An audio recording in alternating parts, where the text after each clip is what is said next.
A book named Alone in the Mainstream is an autobiography about a white woman who grew up as the only deaf person in all her classes.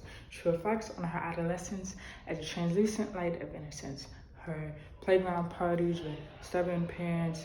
I reflect on my own deafhood, my playground fights with uneducated parents. When little black deaf girl doesn't hear someone speak to her, that someone thinks little black deaf girl is disrespectful. In middle school, white grandma teacher walks up to the board and writes aggressive to describe me.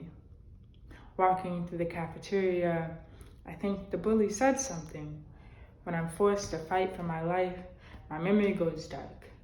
In the principal's office, defenseless, my tears are valued more than my words. To them, I am a loose slave, following my spring burner's footsteps where he served the white master behind bars they welded from our ancestors' shackles. Black people don't support disability because we are tied to productivity. Deaf children who don't learn sign language are subjected to language deprivation and isolation. Both can lead to depression, a failed education, and a life of underachievement. The probability of that increases the darker your skin. The Black community don't understand deafness, don't understand the pride I felt in elementary school when I passed the deaf test, don't understand that the only thing I need to be productive is sign language.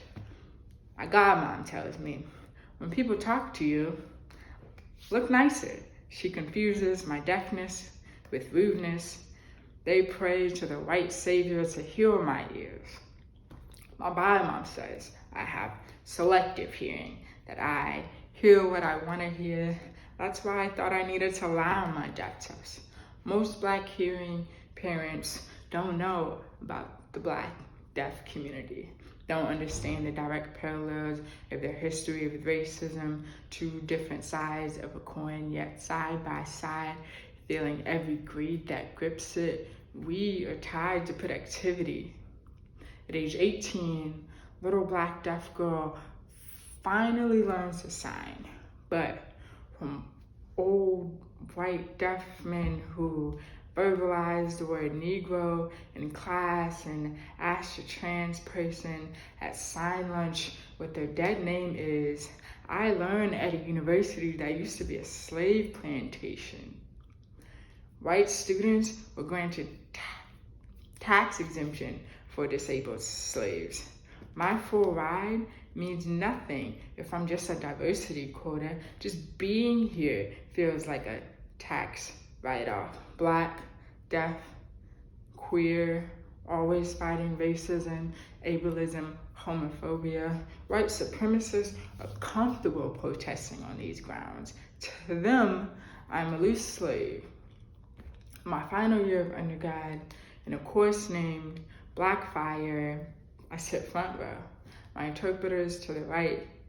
We learn about the Black students who integrated this school. My great uncle graduated UVA in 1981, 161 years after Black slaves built this school in 1819. We watched a captionless video of UVA's first Black basketball player. My Black professor turns off the lights. I compose myself, fight back the tears, wonder if my interpreters notice the kettle boiling behind my eyes. My therapist asks if I feel isolated as the only deaf person in all my classes. I tell him no, because this is normal, but 4 hours later, my tears escape me without permission. My friends laugh without me. I take 2 trips to the bathroom to stop crying. A caring friend follows.